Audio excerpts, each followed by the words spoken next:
courtroom for the continuation of our meeting. We're ready for Lori Menold. Where would you like me to stand, Anywhere, sit? whatever you want. Wherever you feel comfortable. Okay. If you do better work sitting, way we can get you a chair. I'm good. What I have to say, I just wrote it down just so I could make sure I compiled everything and all the pertinent information I just wanted to get across to you, and I provided a copy for you to have access to as well. So my name is Lori Menold. I am a registered nurse. I'm a wife and a mom of 3 boys. First of all, thank you for serving our county, and let me share some thoughts and concerns I have today. So when I became aware that the wind turbines were not just planned in southern Nemaha County, but the whole of Nemaha County, I naturally wanted to know how this would impact my family and my community. So when I first heard the health arguments regarding wind turbines, even as a nurse, I will admit that I was skeptical. I'm like, how can a windmill impact health? However, I started reading and I could not stop reading. I kept going from article to article to article, and I dove into case reports, testimonies, and peer-reviewed literature.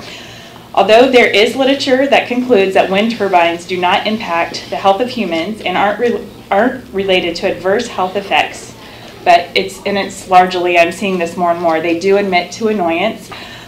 I did also note that there is a large body of good quality, often peer-reviewed literature by many reputable professionals that believe there is enough scientific evidence to establish a causal link between industrial wind turbines and detrimental health effects.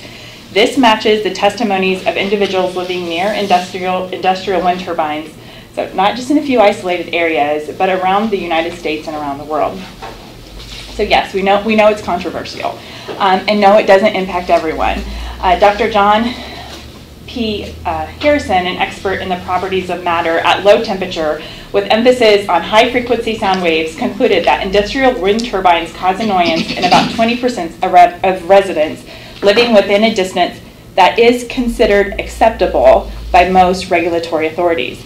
For many of the 20%, the annoyance and sleep disturbance lead to adverse health effects. Also to note is the fact that those that have signed lease contracts often can't speak out negatively about the industrial wind turbines. This makes it difficult to gather and collect all pertinent data. So in lease agreements here in Nemaha County, the contract for the landowner to sign has an effects easement that includes all the following: audio, visual, view, light, flicker, noise, shadow, vibration, air turbulence, wake, electromagnetic, electrical, and radio frequency interference, and any other effects attributed to the wind farm, end quote. At the end of the contract, it notes that complaints can't come before a jury trial. Whoa.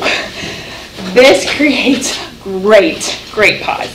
As I have heard, the wind companies deny health issues, but it seems that they are painfully aware of health effects that have been suffered and may impact people even with standard industry setbacks. In my brain, I just really struggle with this. So I'm like, what kind of industry does this? So I come from the medical field. So in my job, I'm a diabetes educator. So one of the things I often do is review how medications are intended to work with patients. And in that process, we always review side effects as well, because they have to be aware of those. But never do we have a patient sign a document that they can't speak out negatively about the side effects so others can benefit from just that accrued knowledge over time. It has to be reported. This is the best practice to help medical care for all patients, even after drugs have been FDA approved and are deemed safe. If someone has a negative side effect, they can just stop taking the medication. But once a turbine is up, if I or a family member is affected, I just can't stop it.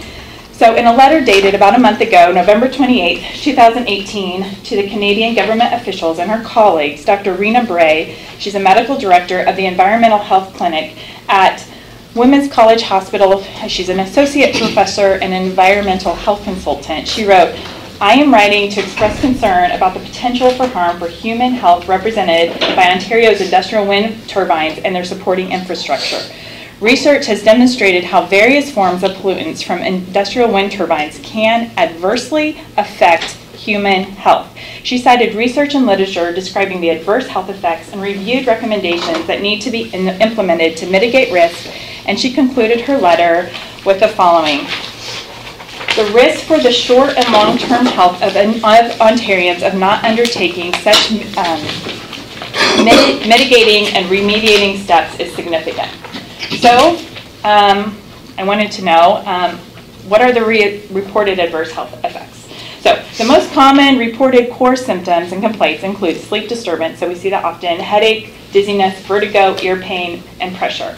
It is noteworthy that these are remarkably common worldwide near worm farms. So the most undisputed health effect, in addition to annoyance, is sleep disturbance.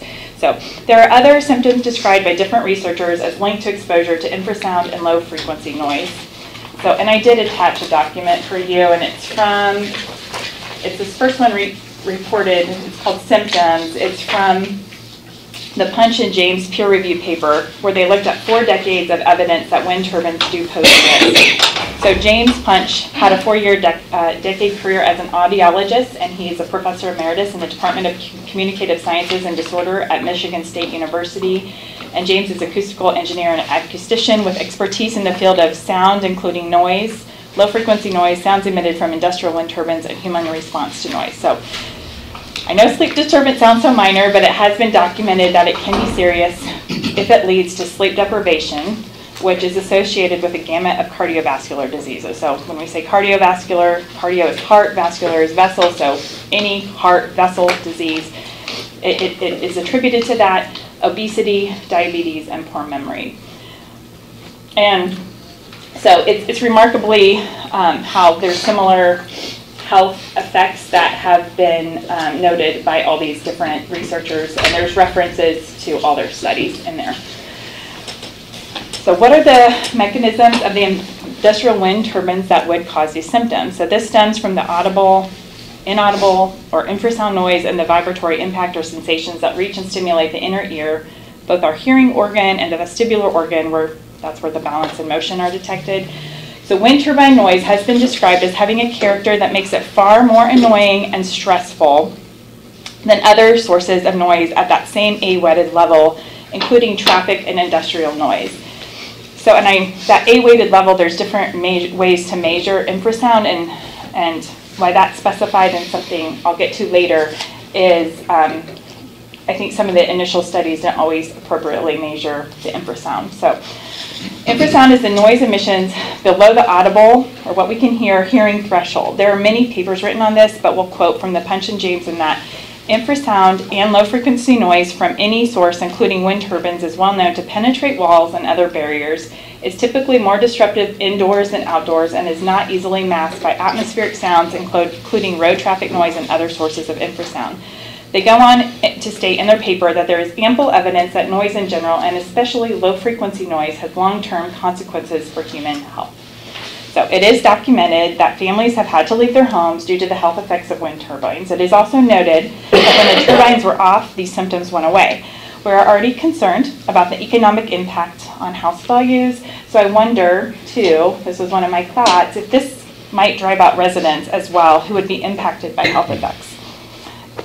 And I think of my kids, too. Like if they can't sleep, and especially the vulnerable population, especially if sited too close, to protect, especially if sited too close to home. So we have heard discussions of protecting our towns and setbacks, with setbacks at 2 miles.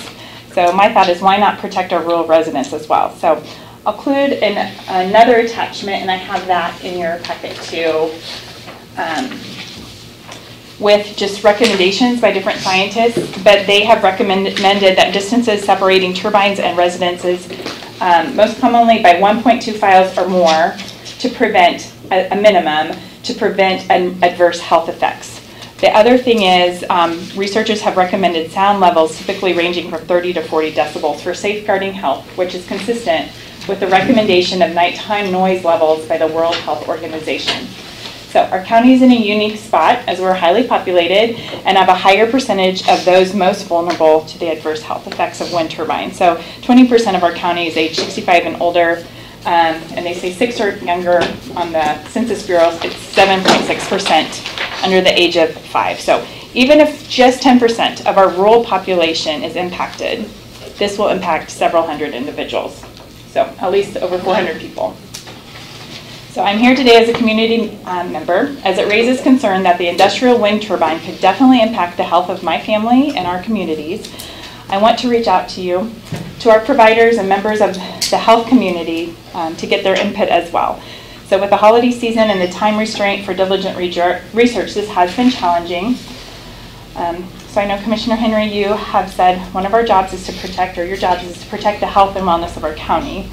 So I want to help perform due diligence in this, so when I have providers' input, I'll be back to share what they have to say as well with all of you.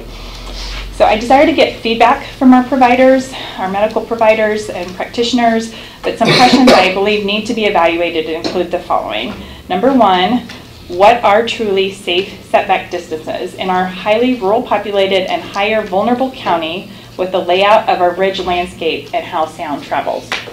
Number two, are decibel levels, especially in our terrain, going to be tested and monitored with all the appropriate weight scales that measure audible noise and the infrasound? And will we know they will be below the 30 to 40 decibel level in all seasons of the year? Because winter is generally a more challenging season. With larger turbines, I understand more sound is emitted, so that's a question. Does this impact our setback distance? Because our leases are 50 to 90-year leases, so over time, will larger blades go in over the course of time that it might impact safety when the 15 to 20-year life of those current blades are done? Number five, how will this impact our Lifestar, our air ambulance services? Will it slow travel time with the large number of proposed turbines to get to our facilities? Will it impact a rescue on Highway 75 or Highway 36? I have contacted Craig Isam, who is the program director of the Med Trans Air Ambulance Service for our Nemaha County area. He did say they cannot fly through a wind farm. If there is a farm accident, air rescue won't be an option. He did ask that he be kept in the loop, and I feel like this is going to be an important part of the conversation too. He said so they can have a solid plan in place. And number six, will there be a reporting mechanism for those adversely impacted by the wind turbines? So I just feel like there are other unanswered questions that remain, and just asking for additional time would be helpful to gather our local medical professionals and utilize our state and similar state health agencies to come to more thoroughly research and investigate the above questions and additional questions that come up as we look to perform our due diligence for the safety and welfare of our county. So, as mentioned earlier, the wind companies have well protected themselves in their effects easement clause of their contract. And we need to make sure we protect the health and wellness of our citizens. So thank you so much for your time today. Appreciate it. Thank you very much, Lori. You've done obviously a lot of research and a lot of work, and I thank you very much as a concerned citizen.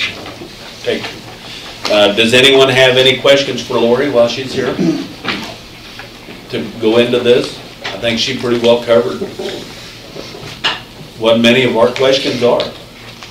We have to take this all into consideration, and like I said, one of our primary jobs is the health, safety, and welfare of Nemaha County citizens. There's a lot of issues that we've got to figure out, and